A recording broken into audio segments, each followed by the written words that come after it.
Okay, so this is the first problem we'll solve today. This is related to the pumping power for the oil flow in a pipe.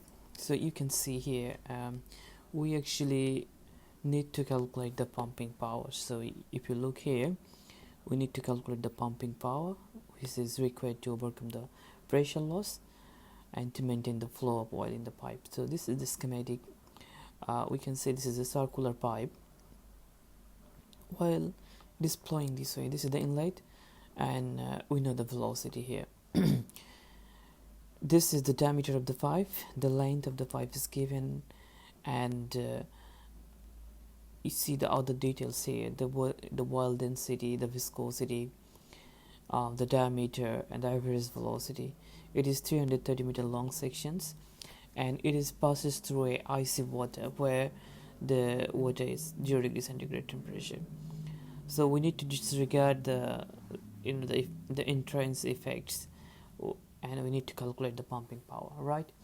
So if we actually start with the solution of this problem, what we need to do is we need to determine the pumping power that need to overcome the pressure loss, right? So as usual, we will write down the assumptions at first. So what I can say, the first assumption is it is steady and incompressible fluid. So the flow is steady and incompressible, like the assumptions what we are using for the many problems, right? Yep. So the entrance effects will, say this is negligible. So that means we can say the flow is fully developed. So we can say this is fully developed flow. Fully developed flow. And thirdly, we will say this is kind of the smooth pipe. So roughness effects are negligible, okay? So in other words, we can say it is a smooth pipe, okay? Or you can write it down that the roughness effects are negligible. So if roughness effect is negligible, that means zero roughness. That means this is a smooth pipe. So there's all our assumptions. The properties for this problem, if we just write it down, we know the density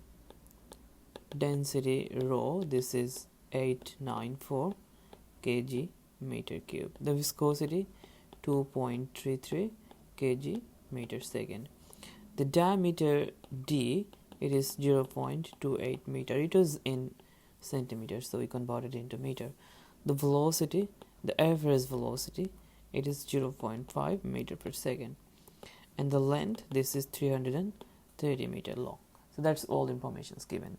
We need to calculate the pumping power. So if I start writing here, we know the formula of the pumping power.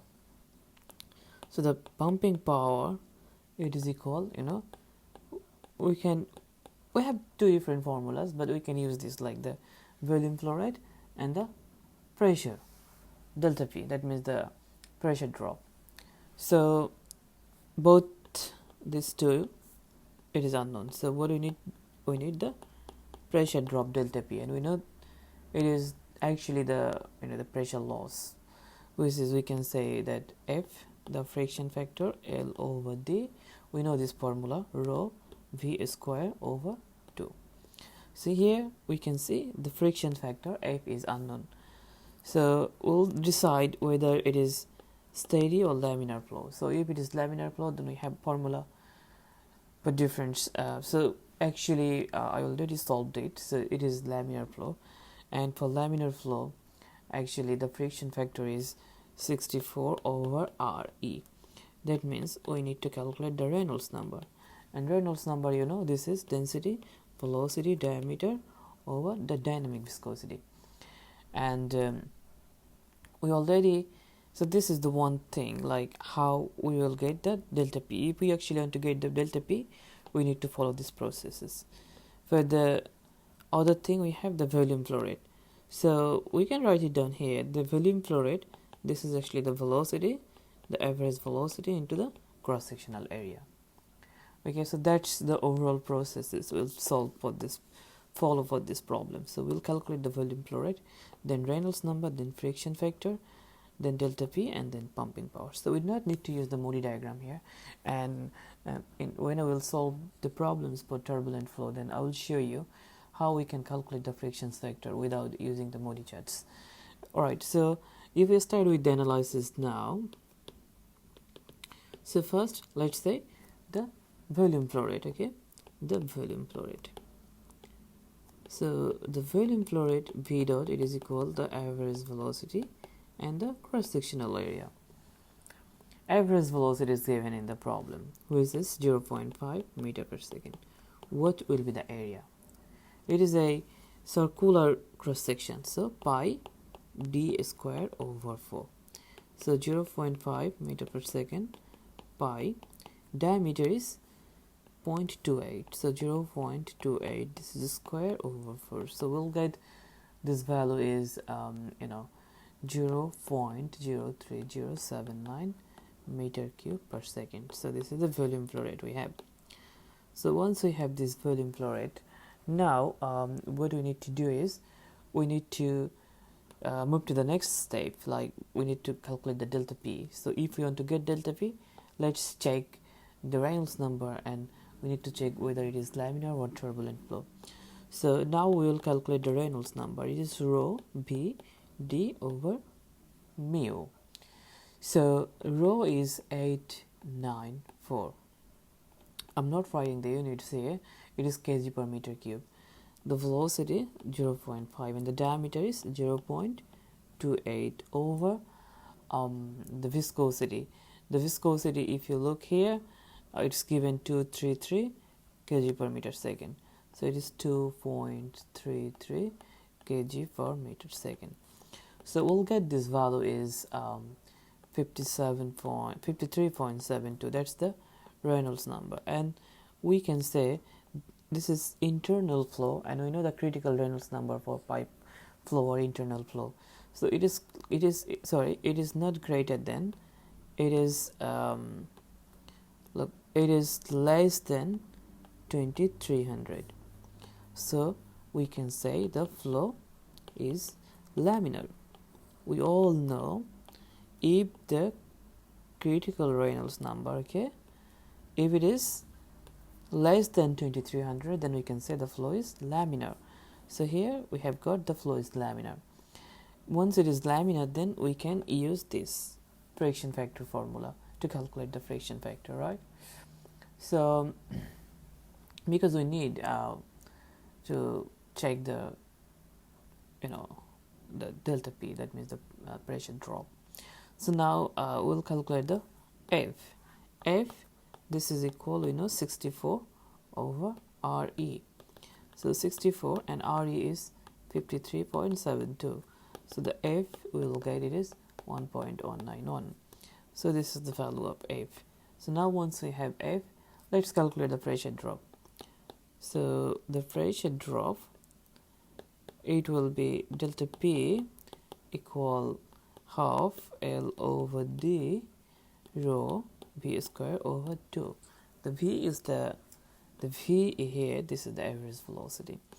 So it is 1.191, length 330 meter, the diameter 0.28 meter, the density is 894 kg per meter cube, the velocity 0.5 meter per second square over 2. And if we convert it into like with the unit conversions, if we use 1 kilonewton, it is 1000 kg meter per second square. Okay, kg meter per second square, this is kg. Okay, and we need in kPa, then we can convert it into kPa. So 1 kPa equal 1 kilonewton per meter square. So all these conversion units are available from this the appendix that what I uploaded already. So if we solve this, the delta P, we will get 156.9 kPa. So this is delta P. So once we have this delta P, then we can easily calculate the pumping powers. So the pumping powers is required to overcome the um, you know that pressure loss, we can say it is the volume flow rate into delta P. Okay, so this is the volume flow rate and delta P. Volume flow rate is 0.03079 meter cube per second into the delta P is 156.9 kPa. So here you can, if you want the pump power in kilowatt, so you just convert the unit in kilowatt. Is 1 kilowatt equal 1 kPa meter cube per second.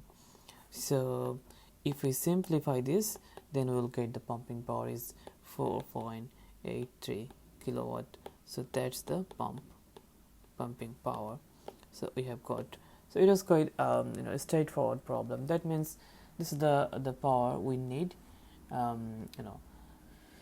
to be imported to the fluids. So that's actually the pumping power. So what we did here, it is so easy. We calculated the volume flow rate, then Reynolds number, and we decide the flow is laminar. Then we use this formula to get the F. Once we have the value of F, then we get the pressure drop, and once we have the pressure drop value, then we calculated the pumping power. So that's the first problem.